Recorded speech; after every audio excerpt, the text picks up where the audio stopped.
Tell us a little bit about the origins of the project and the film and what drew you specifically to this recovery court. Si pudieras para comenzar platicarnos un poquito de los orígenes y qué fue lo que motivó a la creación de esta obra. So this part of Ohio is where I'm from originally, and in probably 2017 or 2018, I think it was 2017, I was introduced, I was back visiting family, and I was introduced to the drug court judge at the time through my uncle at like a barbecue, just a sort of small town kind of connection. And I had been engaging with the kind of nature of the opioid epidemic at the time there, and as it sort of specifically was affecting people in my life, family, friends, loved ones. It had been hit really hard. And when I sat in on this meeting, I was really blown away by like the humanity in the room and the numbers of people who were getting back on their feet. Yo soy de Ohio, justamente en el 2017 que estaba visitando familia, durante una barbacoa que hicimos en la casa, conocí a la gente, a algunas personas que trabajan en la corte de drogas que ustedes vieron en la película, y ahí pues me pareció muy loable lo que estaban haciendo para que tantas personas se pudieran recuperar, porque en esta epidemia yo he tenido seres queridos que han sufrido por los estragos de la adicción, entonces eso me llamó mucho la atención. I remember being like I don't like addiction movies. like I have a hard time with them for a lot of reasons. And I remember recognizing then, like, oh, this is an entirely different narrative, not just in terms of the kind of cultural narrative, which remains vastly important to me, but also just as a writer, it's a totally different narrative. And so it kind of became this challenge of how to structure and craft, a dramatically compelling story about somebody getting back on their feet, as opposed to, the tragedies that we're familiar with. Y debo decirles que las películas sobre adicciones a mí nunca me han gustado por la manera en la que se retratan. Entonces cuando me enteré de esta situación que pasaba ahí, dije, bueno, esta es otra forma de verlo, es otra narrativa que casi nunca sale a la luz. Y como escritor me pareció que era un reto importante. ¿Cómo puedo darle yo estructura y ver la historia desde el lado de la recuperación y no de las tragedias a las que estamos tan acostumbrados en nuestras narrativas sobre el tema? And I'll just say that around the same time I was kind of falling in love with hybrid cinema in a certain way, and like neorealism and like Kurosawa, and like really interested in the form, and in some ways like how to break down the barriers that exist between fiction and nonfiction processes, and just sort of use whatever methods feel like the most effective way to get to the truth. And the courtroom presents a really rich, beautiful opportunity to do that as an inherently dramatic and kind of performative space. So it just became a way to invite the community in really naturally. Y debo decirles que a mí la idea del cine híbrido me ha gustado desde hace bastante tiempo, el neorealismo que estoy. Y la pregunta de cómo hacemos para borrar las líneas entre lo que es ficción y no ficción, para llegar al corazón de la verdad de la mejor manera, es algo que me interesa. Por eso pensar desde la perspectiva del tribunal de narcóticos es un escenario de por sí dramático, y me pareció que una manera en la que podríamos invitar a la comunidad que contara su lado de la historia para que lo fuéramos tejiendo. Did the core elements of the story come from your conversations with the judge you met, as you got to know folks in the court or the community better? Were there specific folks you met who helped shape what the story might be, even though it would be incorporating fictional elements and real life elements? Pregunta, ¿cómo fue armándose en tu mente esta posible narrativa? Si fue a través de la conversación a las personas que participan en el tribunal para que hicieras este hilvanado, pues, de tejer historias reales como las que presenta la película con la parte de ficción que estabas presentando.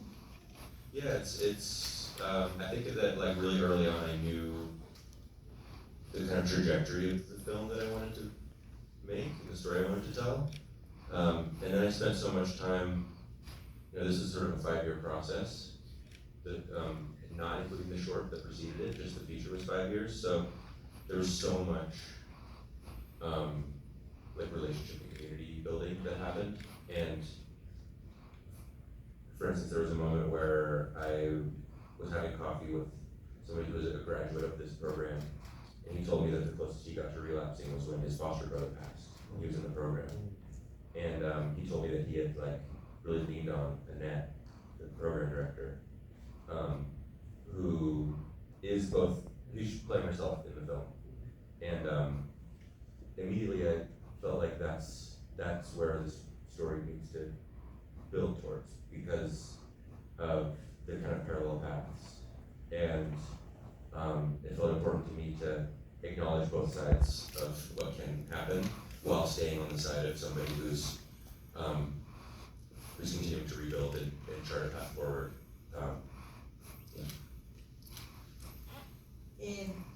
Pues es un proceso que tardó 5 años, y en estos 5 años poco a poco se van construyendo las relaciones. Justamente un día que estaba tomando café con uno de los ex graduados del programa, que me comentó que el momento en el que estuvo a punto de recaer fue cuando murió su hermano también en el programa.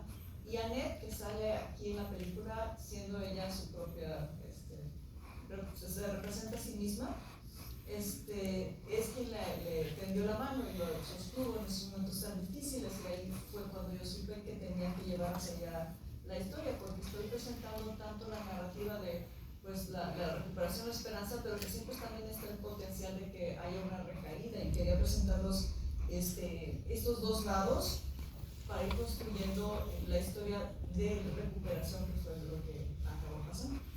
And that was sort of my right hand through a lot of the process, and there she would, I just spent a lot of time with her, and she would sort of like tell me a story, or she would say, like there are a lot of lines that other people say in the film that are kind of things that she told me.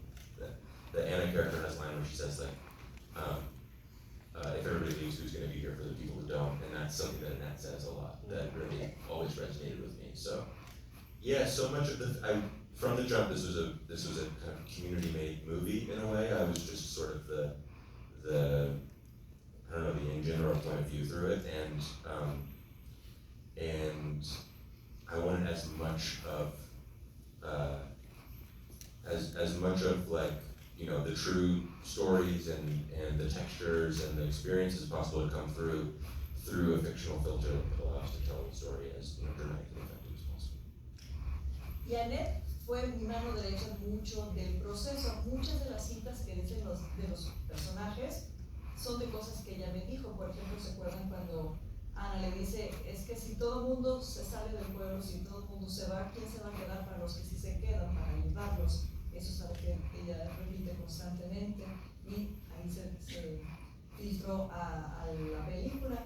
Es un esfuerzo comunitario, y eso es lo que yo buscaba, que las historias verdaderas, las texturas, las experiencias pudieran traspasarse, verse a pesar del filtro de la ficción que le estábamos poniendo, que se quedara esa parte.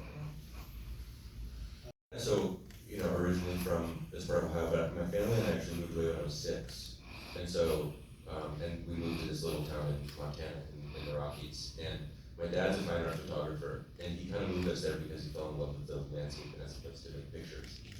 And so I kind of grew up with cameras in my hand, and like also spending time in his studio, like helping him make these little like limited edition photo books. And he kind of like, just by being around, I kind of like developed a point of view kind of through him and through being presented, ways of making things. And for a little while there, I like sort of rebelled against the family business, and I went to the University of Oregon and was going to study either like journalism or economics.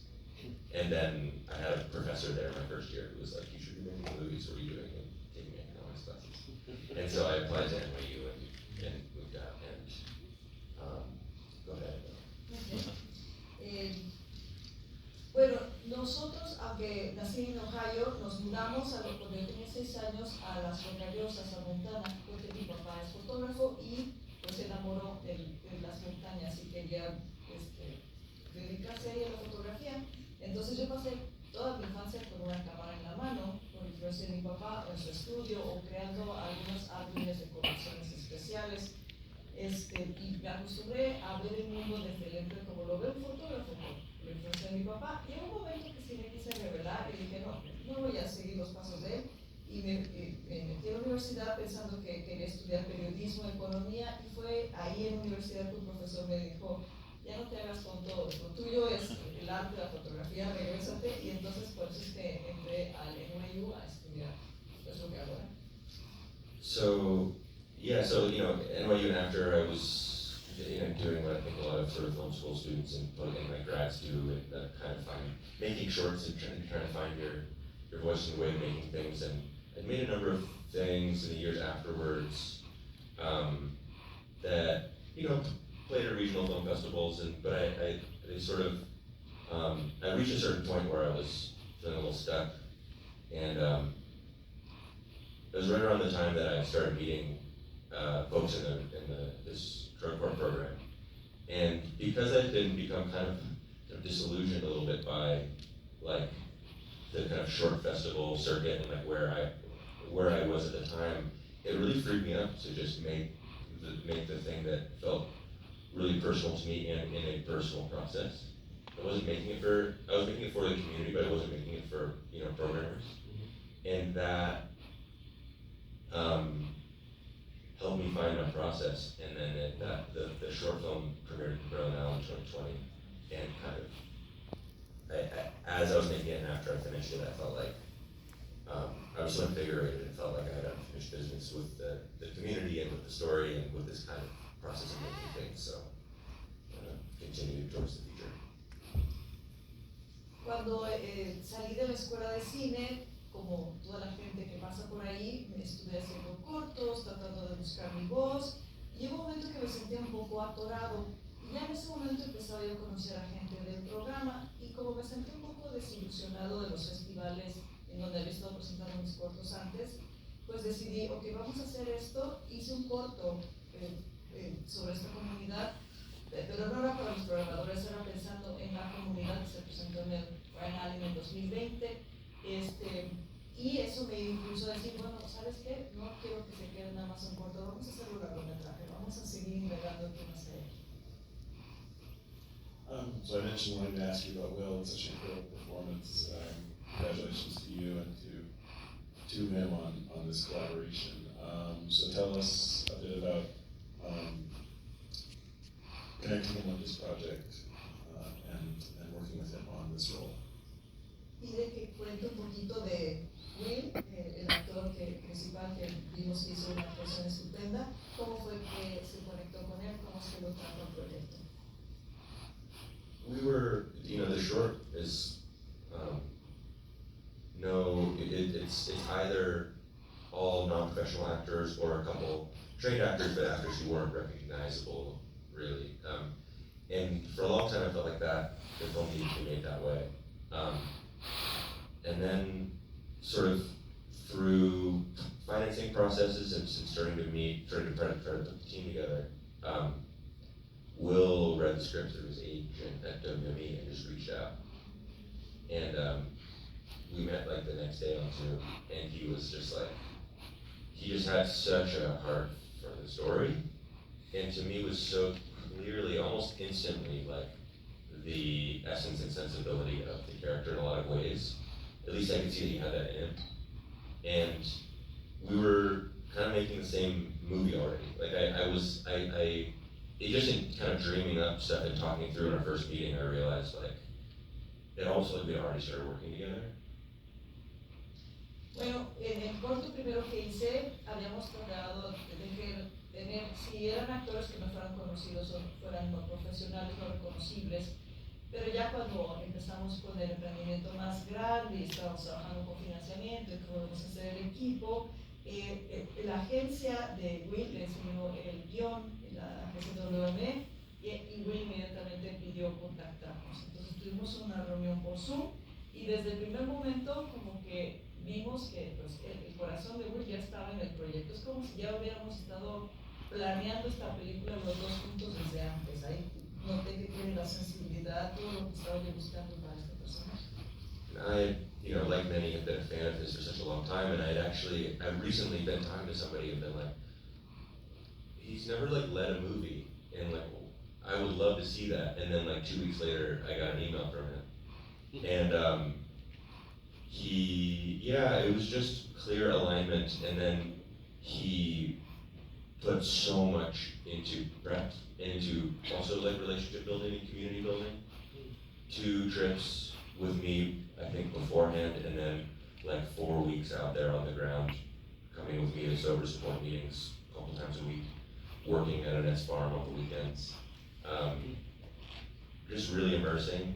Also working with a dialect coach, but I was never worried about that. He has a great kind of, if you've seen his work, you can see his kind of like precision with like regional dialects and stuff.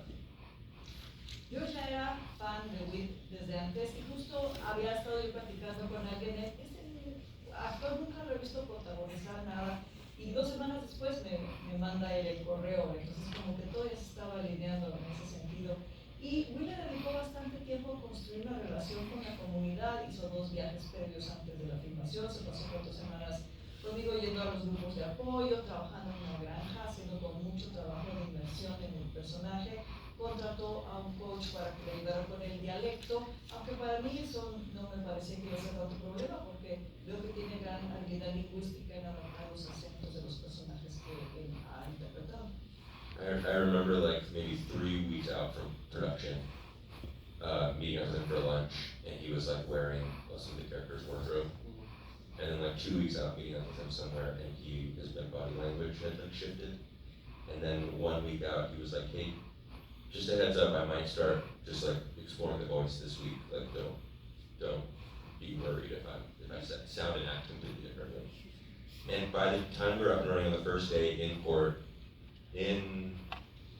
trying as best we could to kind of blend him and Noah as well into this real meeting, he had completely transformed into the character, and was like teaching me about the character almost immediately. It was really profound, and I knew I was like watching an actor do really extraordinary work, like really from the first scene. And I followed his lead a lot. We didn't do a lot of takes because he was pretty locked in emotionally. Some of the like monologues and more emotional extended stuff in the movie was as a first take. I feel extremely lucky and proud of him. Pero para que vean ustedes el proceso que hizo Will, 3 semanas antes de la filmación, ella estaba usando la ropa del personaje. 2 semanas antes, ya su lenguaje corporal era otro, ella estaba enseñando cómo entrar. Y me avisó 1 semana antes, no me tomes muy en serio, tal vez veas que voy a empezar a hablar distintos, que estoy entrando ya a la voz del personaje. Así que el primer día que firmamos el tribunal, ella estaba totalmente transformada, era otro. Y entonces cuando metimos a Noah y a él a esa reunión real con sus personajes para hacer la filmación, pues ya estaba la transformación completa. Él me estaba enseñando a mí acerca de ese personaje de una forma muy profunda. Era él ya desde la primera escena. Y de hecho estaba tan compenetrado que ni siquiera había que repetir las escenas muchas veces. Quedaban como en la primera toma porque él estaba ya totalmente viviendo el personaje. Mencionaste, la recaída siempre está presente, siempre es como un riesgo subyacente. Y a los personajes los conocemos en el tribunal, ya después conocemos todas sus historias y todas sus tribulaciones, pero al final resulta que nada más está terminando la fase 1 de 3, que es un camino que ahí va avanzando con sus subidas y sus bajadas. Entonces es una historia muy hermosa. ¿Cómo pensaste en esa estructura? Thanks for that question. A lot of it came from observing and getting to know people at that stage. And Annette told me very early, she was like, like the average number of times that we get like relapses before people really like get on the power path is like 7. And you know, you're never recovered. You know, it's a constant work in progress. There's no finish line. It's important to me that the film didn't end at a finish line, but that it ended at the beginning of a new phase. But all of the small little micro decisions and things that happened to him that get him to that place now just give him the foundation to continue to move forward. But it's a constant negotiation, you know. So I knew that that's where we're working towards, and that was the kind of phase 1 structure container. And then I guess the rest of the, you know, the kind of big picture structure was for me about how does a character come to accept and embrace a community that is there for him, and how does he decide that he's worthy of that community and worthy of love, and that he can make that phone call, you know? So a lot of it was about, it's a kind of mirror structure, you know, like you go to the dealer's house, the relapse, he goes to the dealer's house at the end, and he calls somebody instead. So a lot of it was just trying to, through context and through some repetition, show or reveal that new approach to this, you know, community that he could lean on. Mucho tuvo que ver con la observación de cómo son las etapas. Anet misma nos había comentado que el promedio de recaídas que tiene una persona antes, como ya salir a flote, es 7 veces. Entonces, también hay que reconocer que de esto no te recuperas. La adicción es algo con lo que se tiene que batallar toda la vida, no tiene un final. Por eso yo no quería ponerle el final a la historia, pero sí el inicio de una nueva etapa.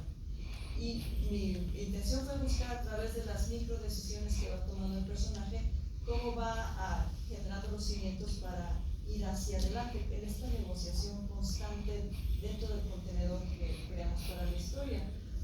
Y nosotros vamos viendo cómo va él tomando ese camino para abrirse a aceptar a la comunidad, aceptar que es digno, de que merece esa ayuda. Como ustedes vieron, hicimos como este espejo. Primero, cuando está haciendo llamada, era para buscar a subir, ¿verdad? Pero cuando al final hace esa llamada, estás haciéndola para buscar ayuda. Es a través de esa repetición y contraste, es como voy creando el cimiento para el avance de la historia.